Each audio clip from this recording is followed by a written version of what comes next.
Buenos días, amigos. Estamos ya de regreso en este programa. De regreso porque el último programa fue el lunes. Y tuvimos un martes para seguirles preparando el tema de hoy. El tema de hoy es interesante porque dejamos un poquito ese tema abierto acerca de la mujer, ¿cierto? Coleman, buenos días. Buenos días, Carlos. Sí, quedó interesante el tema. Pues dejamos dos temas pendientes, tanto el tema médico como el tema bíblico, que hablamos de la mujer. Apenas dimos la introducción y pues también el tema de médico, ¿no? Que quedó pendiente. Sí, la escleroterapia y la mujer. Pero hoy vamos a cambiar un poquito la dinámica. Vamos a empezar con el tema bíblico. ¿Y por qué empezar con el tema bíblico si este es un programa de vida y de salud? Bueno, porque estamos hablando de la salud, de la vida de una familia. Y todas estas semanas hemos estado comentando acerca de cuál es el rol de cada uno de los miembros dentro de una familia. Cuál es el rol del hombre, eso ya lo hablamos. Ahora, cuál es el rol de la mujer. Y esto es importante entender en qué posición jugamos, ¿cierto? Como si fuera un equipo de fútbol. ¿Cuál es el defensa? ¿Cuál es el centro? ¿Cuál es el delantero? Hoy hablaríamos de cuál es la posición de la mujer. Exactamente, buena analogía, porque si pones al portero de delantero, yo recuerdo en cierta ocasión que pusieron por expulsión, expulsaron al portero del América y habían ya hecho el cambio del portero, entonces. ¿Y del América? Y tuvo que entrar Cuauhtémoc Blanco de portero. ¿Cómo le fue? Le metieron un par de goles, creo. No recuerdo exactamente, pero algunos americanistas recordarán la ocasión. Pues no. No lo hizo tan bien. Pues, no lo hizo así del todo mal, pero pues no fue no era lo suyo. Era mejor de delantero que de portero. Así es, ya era no perder, no era ganar. Pues sí, así eso nos pasa. Así pasa cuando cambian las cosas. Hablamos aquí en cuanto a lo que son las posiciones. No es mi opinión, no es tampoco a lo mejor la opinión de la sociedad de hoy en día, es la opinión de la Biblia, es lo que en la palabra de Dios vamos a encontrar en cuanto a cuál es la posición de cada quien, y yo les garantizo, esta es una alineación que funciona, es una alineación que trae frutos. Entonces les invito yo a que puedan estar poniendo en práctica esto en sus hogares, porque realmente van a recibir bendición. Ok, pues vamos a orar, vamos a empezar el programa. Hoy tenemos un programa muy bonito, acompáñenos a orar. Vamos acá a hablar con Dios. Dios nuestro, gracias, Padre, porque tú eres bueno, Señor, con nosotros, nos has salvado a través de Cristo, Señor. Gracias porque tú enviaste a tu Hijo, Señor, a cubrir, a quitar completamente nuestro pecado de nuestra vida. Y mi Dios, te damos gracias también porque en esta nueva vida que nos das, Señor, tú nos das un plan también para vivir en él. Y gracias, Señor, por el maravilloso plan de redención, y gracias por el maravilloso plan de la familia, Señor. Un gran misterio, Señor, es tu unión de la Trinidad, de Cristo contigo, pero también cómo se ve reflejado en la familia, Señor. Hoy queremos hablar de esto y, Señor, pedimos que tú nos dirijas. En el nombre de Jesús oramos. Amén. Muy bien, pues ya terminando esta parte, vamos a ir a un corte, a comerciales, y vamos a regresar para de lleno entrar con el tema, nuestro tema de la familia. Vámonos a comerciales y regresamos. No se vayan, aquí estamos.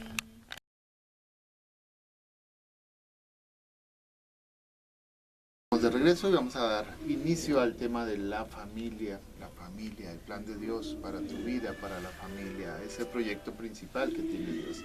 Hoy estamos hablando de la mujer. Así es, ya hablamos de los hombres, hablamos de las mujeres, y bueno, hoy toca seguir con el diseño que Dios dio para la feminidad, para las mujeres. Yo les invito a que puedan estar leyendo sus Biblias. Este estudio, como el anterior, también está basado en un libro que se llama Piense conforme a la Biblia, de John MacArthur. Hay un capítulo que trata de los hombres, un capítulo que trata de las mujeres. Estamos analizando ese capítulo y está basado en la Biblia. Es un estudio de Proverbios capítulo 31, versículos, estamos viendo desde el 10 en adelante. Y nada más quisiera comenzar yo aquí leyendo el primer versículo. Dice: mujer virtuosa, ¿quién la hallará? su valor sobrepasa largamente al de las piedras preciosas. Sigo leyendo, dice, el corazón de su marido confía en ella y no carecerá de ganancias.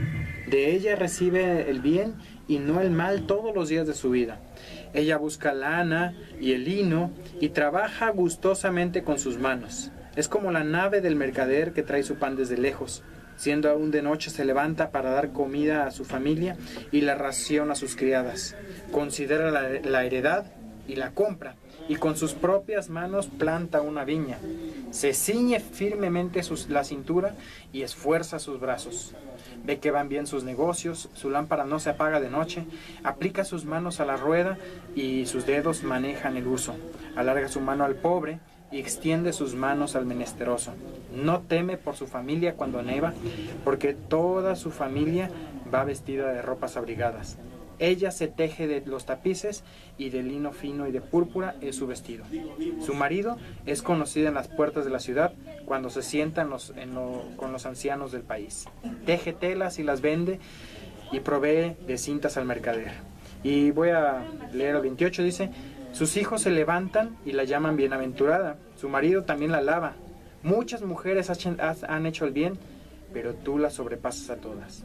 Engañosa es la gracia y vana la hermosura, pero la mujer que teme al Señor, esa será alabada. Ofrecedle del fruto de sus manos y que las puertas de la ciudad le alaben sus hechos. En las puertas de la ciudad le alaben sus hechos. Qué bonito versículo y qué maravilla. Una mujer que inspire todos esos sentimientos. Así es. Y analicemos algunos de ellos así rápidamente. Y digo rápidamente porque el estudio es profundo. Pero empieza hablando de mujer virtuosa. La virtud, hoy en día se ha pensado que para muchos ha sido como que trabajar, es una mujer hacendosa, tiene muchas capacidades, pero no lo es. Eso no es virtud en la Biblia. Virtud en la Biblia tiene que ver con una excelencia moral. Entonces, aunque se ha pensado que las virtudes son las capacidades que se tienen para hacer cosas, la virtud bíblica se enfatiza primeramente con algo que es excelencia moral y ética, que va a afectar sus acciones, va a afectar sus pensamientos. Por ejemplo, si nosotros vemos algunas mujeres virtuosas en la Biblia, está Rahab, que fue una mujer ramera que se convirtió en creyente, dio alojamiento a aquellos espías, si recordamos la historia ahí en el libro de Josué. Y también tenemos a Ruth, una moabita. Las moabitas pues no eran bien vistas, pero fue una mujer virtuosa por las obras que hizo. Y hay un beneficio, dice que su valor sobrepasa largamente al de las piedras preciosas, leíamos ahí en el versículo 10. En segundo lugar, la mujer es virtuosa, en primer lugar. Segundo lugar, es digna de confianza. Fíjate el versículo 11 y 12 que leímos, dice que el corazón de su marido confía en ella y no va a dejar de tener ganancias. De ella recibe el bien y no el mal todos los días de su vida. Es una mujer digna de confianza que se demuestra por su conducta, por su honestidad, por su integridad, fidelidad, lealtad, y se demuestra por la reacción de su esposo o de los que viven cerca de ella. Es gente que confía en ella. Una mujer de compromisos y principios, que ordena sus prioridades y vive de acuerdo a ellos. ¿Qué consecuencias tiene? Beneficio y ganancia para su familia, para los que viven cerca de ella, para su marido. Virtud, digna de confianza. Vamos a ver otro más. Enérgica. Es una mujer que conoce sus responsabilidades. Vemos muchas cosas que hacía, iba y trabajaba con el uso, se movía, hacía telas. Es una mujer que conoce sus responsabilidades y desarrolla sus talentos. ¿Qué es un talento? Es una capacidad que tú tienes para poder hacer las cosas de una manera especial, de una manera mejor, que es un regalo de Dios. Es un don. Algunos hablan de un don como la música, un don... Exacto, diferenciar entre dones y talentos, ¿cierto? Pues en este caso hablamos de dones, un don natural, hay dones espirituales también, algunos hablan de dones y talentos, podríamos hablar de dones naturales y dones espirituales también, pero esto habla de algo natural que está en la persona, que provee las necesidades de su familia. Es interesante que en este pasaje 7 veces aparece la palabra manos. ¿Qué tiene que ver las manos? Lo que hacemos. ¿Qué haces con ellas? Y esta mujer es una mujer que usa sus manos, trabaja. Es una mujer digna de confianza y enérgica. Y bueno, es administradora. En esto de enérgica tiene que ver con cómo supervisa, guía. Vimos 3 ya: virtud, digna de confianza, enérgica. Características que tienen que estar en una mujer, que tienen que estar en ti, amiga, si estás escuchándonos. Una característica, bueno, nos quedan algunas más: físicamente capaz. Esto tiene que ver con, fíjate, el versículo 17. Voy a leerlo. Dice: se ciñe firmemente la cintura y esfuerza sus brazos. La idea de ceñirse es ponerse las ropas, y se ponían, en ese tiempo usaban túnicas. Ceñirse la cintura era una capacidad también que te daba para poder hacer cosas que con las vestiduras sueltas no podrías hacerlas. En este caso de físicamente capaz, es importante que la mujer tenga un cuidado de su salud también. Hemos hablado de problemas de salud de las mujeres, y aquí hablamos de una buena condición física y salud por medio del cuidado de sí misma. Pues es entendible que muchas veces hay enfermedades que son provocadas por, ya sea por los años, que ya sea por genética, pero desgraciadamente, y lo hemos hablado aquí en el programa, la mayoría de las enfermedades tienen que ver por un descuido, ¿no? O empiezan unos síntomas que no atendemos y se empiezan a empeorar. Entonces es bien importante bíblicamente que la mujer cuide su salud. Igual el hombre también debe hacerlo.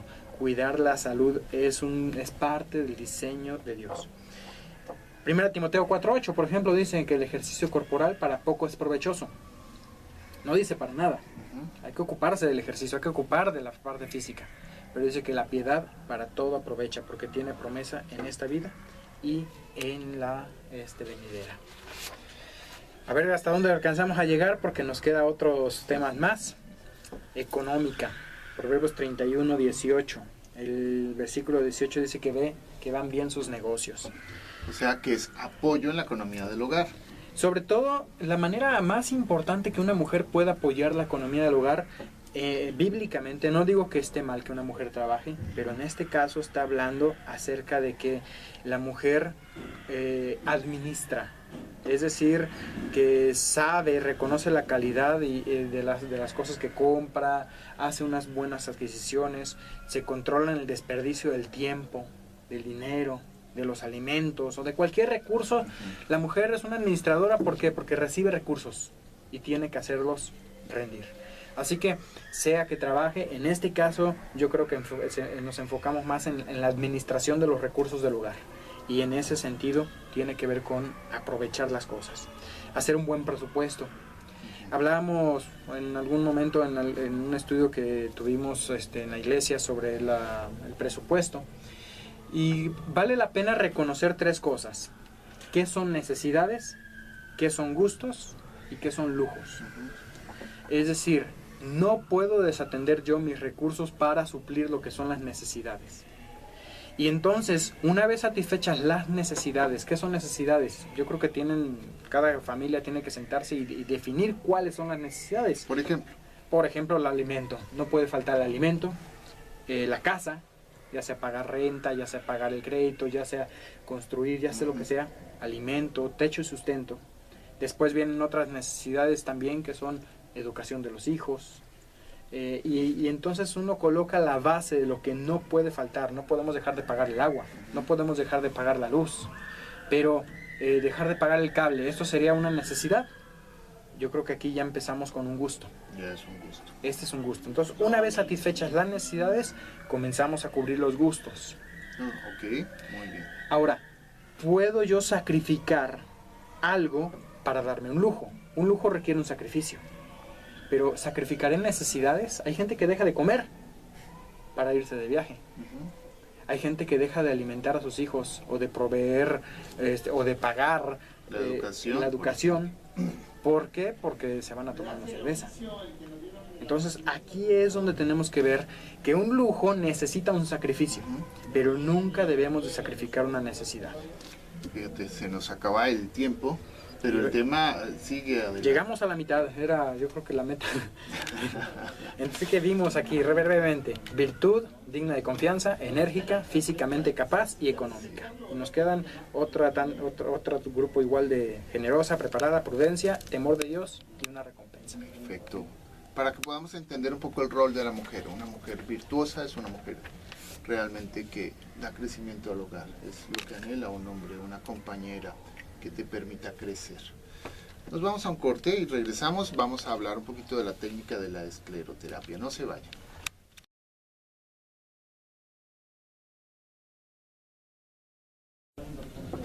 Ok, amigos, ya estamos de regreso. Quiero realmente comentarles un poquito generalidades de la escleroterapia para terminar. Entender que la escleroterapia es un procedimiento médico que se utiliza para tratar varices y arañas vasculares, las que se llaman o conocidas como telangiectasias.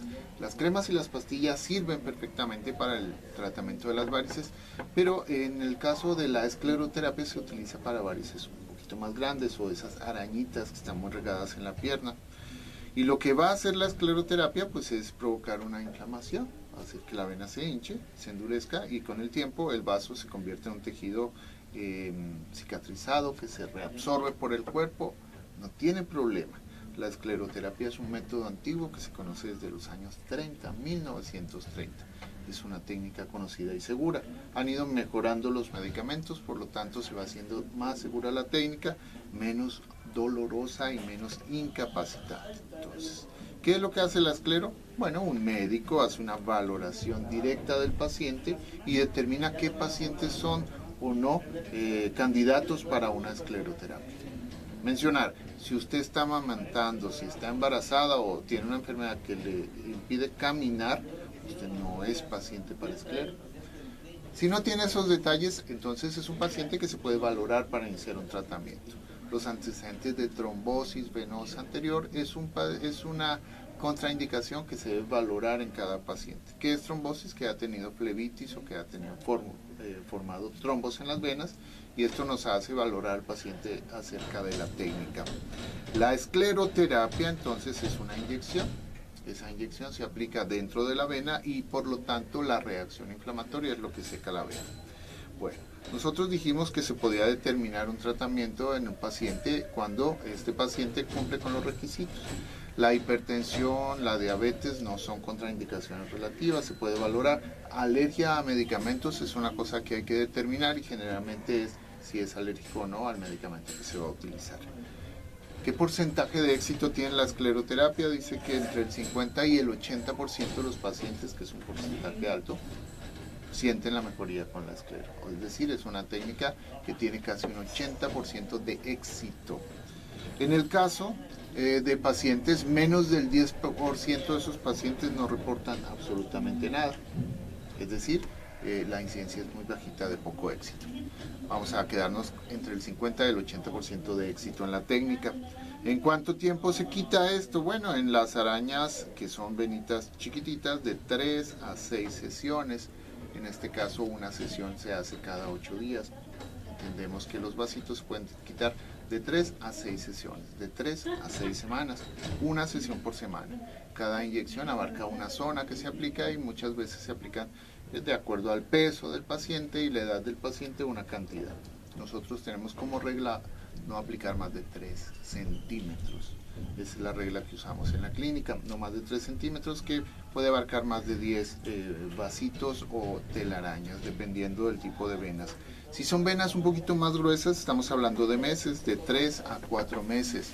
En ellos el procedimiento es diferente porque se inyecta la vena con una solución más concentrada y se va a provocar un endurecimiento de la vena. Posteriormente se hace una técnica que se llama trombectomía, que es la extracción manual del trombo. Generalmente el paciente no requiere incapacidad, se va a su casa, eso es ambulatorio este procedimiento y las venas desaparecen. ¿Qué dice acá? Dijimos si puedo aplicármela o no, sí. Si puedes aplicártela siempre y cuando no estés embarazada, estés lactando o tengas una enfermedad que te tenga en cama. Antes del procedimiento o durante o después del procedimiento se recomienda no tomar antibióticos, no tomar ibuprofeno o aspirina y tampoco una medicación con prednisona. ¿Por qué? Porque pueden alterar el efecto del tratamiento. ¿Qué otra cosita? ¿Qué puedo sentir después de la técnica? Bueno, puedes sentir un ligero malestar y una sensación de inflamación que desaparece 1 o 2 minutos después de la infiltración. Entonces limpiamos la zona, inyectamos, aplicamos el medicamento, colocamos una cinta que hace compresión local, usted siente o puede sentir una pequeña inflamación que en 1 o 2 minutos ya no siente. ¿Cuánto tiempo dura el tratamiento? Bueno, dijimos que cada sesión puede durar unos 30 minutos y se va a repetir una cada 8 días por 3 a 6 semanas.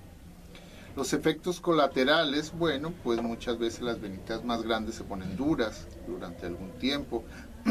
Algunos pacientes, después de la aplicación de esclero queda una mancha enrojecida que se quita rápidamente, eso se llama revascularización. En algunos otros pacientes puede haber una pigmentación, quiere decir unas manchitas café. Y esas manchitas café desaparecen de 3 a 6 meses posterior y se deben a que la sangre tiene hierro y la extravasación, la salida de hierro del vasito puede provocar una pigmentación, especialmente en pacientes muy blancos. Reacciones alérgicas casi no se presentan, especialmente en el medicamento que nosotros usamos en la clínica que se llama polidocanol. Otros efectos secundarios, inflamación, formación de bultitos rojos, especialmente en el área, y en algunos pacientes, si la técnica no se realiza correctamente, puede aparecer una ulceración, pequeñita pero aparece. ¿Qué es no aplicarla correctamente? El médico debe estar seguro que está inyectando dentro de la vena. No puede inyectar grandes cantidades fuera de la vena porque va a producir una escoriación del tejido. Nosotros tenemos que tener mucho cuidado en ese tipo de procedimientos. ¿Qué es una escoración? Como una úlcera. Una úlcera pequeñita, no una úlcera grande, sino una pequeña úlcera después de haber inyectado. En mi práctica médica de más de 20 años, debo confesar que he llegado a formar alguna que otra úlcera, pero hace por lo menos 18 años no he formado ninguna. Esto es cambiar las técnicas. Nosotros hemos ido modificando la técnica porque lo que hacemos es que no hacemos una inyección del medicamento puro, sino hacemos una dilución homeopática del compuesto, es decir, la tendencia natural de la clínica es hacer naturales, hacer un poco más biológicos. Entonces no inyectamos el medicamento en una solución concentrada, sino hacemos una dilución homeopática de tal manera que hemos quitado o reducido casi a cero prácticamente el riesgo de la formación de úlceras venosas. En 18 o 20 años que llevo haciendo esto, ya no hemos vuelto a ver úlceras simplemente con la modificación de la técnica. ¿Se deben usar medias compresivas o no después de la aplicación de la esclero, o sea, medias para varices? Pues se podrían usar. Nosotros creemos que es más importante inyectar las varices y tener un control de ellas. Después del tratamiento, recordarle al paciente que esas venas no van a volver a salir, pero van a volver a salir nuevas venas. Así que es importante que nuestros pacientes nos visiten por lo menos una vez al año. La técnica no es dolorosa, no es incapacitante, no es una técnica costosa, no corre peligro la vida del paciente si se hace una valoración previa, y el efecto positivo o la esperanza de éxito está entre el 50 y el 80%. Menos del 10% no refieren absolutamente nada. Amigos, esto fue sencillo. La escleroterapia es una técnica que se puede hacer y da muy buenos resultados. Yo creo que nos vamos con una canción. Sí, con una canción que se llama Gracias Sublime de Evan Kraft. Escúchenla, está muy hermosa. Está muy bonita. Nos vemos el lunes, no se olviden, tenemos una cita a las 10 de la mañana en su programa Vida Plena. Bye, Emita.